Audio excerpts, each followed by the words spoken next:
Começa agora o LiturgiCast, onde a palavra sagrada e o rito ganham voz no seu dia a dia. Sintonize sua fé e abra o coração para uma nova experiência de conexão. LiturgiCast. Conexão, fé e digital. Acompanhe conosco. Liturgia diária, 9 de março de 2026. Segunda-feira da terceira semana da Quaresma. Primeira leitura. Segundo livro dos Reis, capítulo 5, versículos 1 a 15a. Naqueles dias, Naamã, general do exército do rei da Síria, era um homem muito estimado e considerado pelo seu senhor, pois por meio dele, o Senhor concedera a vitória aos sírios. Mas esse homem, valente guerreiro, era leproso. Ora, alguns bandos de sírios, numa de suas incursões, tinham levado cativa da terra de Israel uma jovem, que ficou ao serviço da mulher de Naamã. Ela disse à sua senhora: "Se o meu senhor se apresentasse ao profeta que reside em Samaria, ele o curaria da lepra." Naamã foi e contou ao seu senhor o que a jovem da terra de Israel tinha dito. O rei da Síria respondeu: "Vai, que eu enviarei uma carta ao rei de Israel." Naamã partiu, levando consigo 10 talentos de prata, 6.000 siclos de ouro e 10 vestes de festa. Levou ao rei de Israel a carta, que dizia: "Quando esta carta te chegar, saberás que te envio Naamã, meu servo, para que o cures da lepra." Lendo a carta, o rei de Israel rasgou as vestes e exclamou: "Sou eu, porventura, um Deus com poder de dar a morte ou a vida, para que este me mande um homem para eu curar da lepra?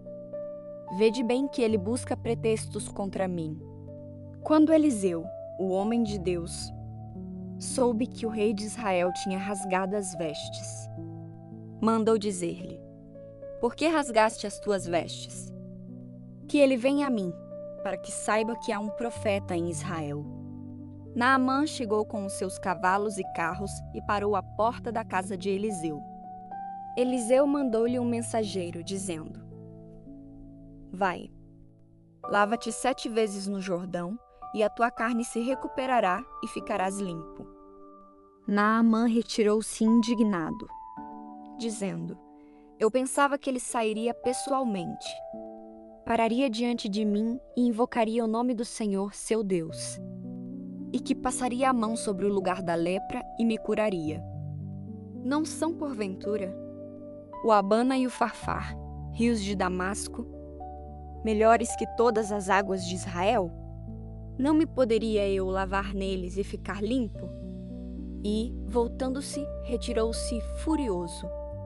Mas os seus servos aproximaram-se e disseram-lhe: "Meu pai, se o profeta te tivesse mandado uma coisa difícil, não a farias? Quanto mais agora que ele te disse: lava-te e ficarás limpo." Então ele desceu e mergulhou 7 vezes no Jordão, conforme a palavra do homem de Deus. A sua carne tornou-se como a de uma criança e ele ficou limpo. Naamã voltou com toda a sua comitiva para junto do homem de Deus. Ao chegar, apresentou-se diante dele e disse: "Agora sei que não há outro Deus em toda a terra, senão em Israel." Salmo responsorial. Livro dos Salmos, Salmo 41, versículos 2 e 3.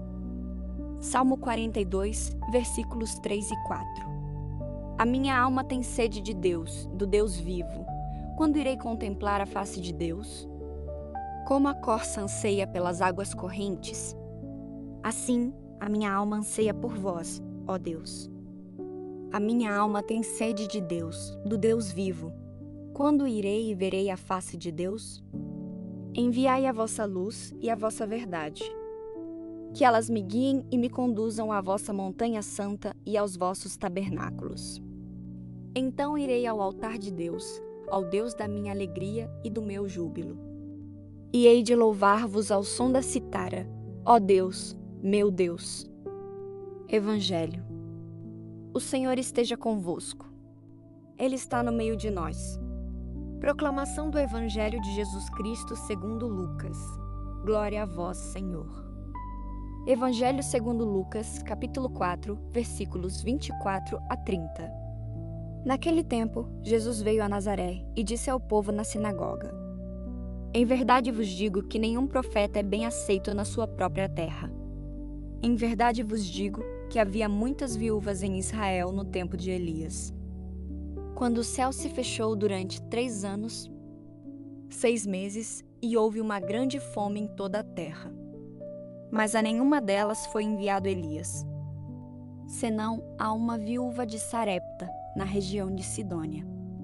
Havia também muitos leprosos em Israel no tempo do profeta Eliseu. Mas nenhum deles foi limpo, senão Naamã, o sírio. Ao ouvirem estas palavras, todos os que estavam na sinagoga se encheram de ira. Levantaram-se, expulsaram-no da cidade e levaram-no até ao cimo da colina sobre a qual a cidade estava edificada, para o precipitarem dali abaixo. Mas Jesus, passando pelo meio deles, seguiu o seu caminho. Palavra da salvação. Glória a vós, Senhor. Reflexão do contexto bíblico. A liturgia desta segunda-feira nos convida a romper as barreiras do preconceito e da autossuficiência. Naamã, um estrangeiro poderoso, precisa se despojar de seu orgulho e obedecer a uma ordem simples para ser curado. Ele esperava um espetáculo, mas Deus agiu na humildade do Rio Jordão. No Evangelho, Jesus cita justamente Naamã e a viúva de Sarepta para mostrar que a graça divina não tem fronteiras e, muitas vezes, é acolhida por quem está fora, enquanto os de casa a rejeitam por dureza de coração. O povo de Nazaré não suporta a verdade de que Deus não lhes pertence com exclusividade. A Quaresma é o tempo de lavarmos nossa alma na humildade, reconhecendo que a salvação se manifesta onde e como Deus quer. Superar a cegueira religiosa é essencial para ver a ação divina no cotidiano. Somente quem se faz pequeno consegue mergulhar na fonte da vida e sair rigomenit terrebulish, renovado pela misericórdia. Que bom que você está aqui, ouvindo a Palavra de Deus e orando conosco. Envie essas leituras de hoje para alguém que precisa ouvir, estudar um pouco mais a Bíblia. Por favor, siga o nosso canal, curta e comente este episódio de hoje. Nos vemos amanhã. Deus abençoe seu dia.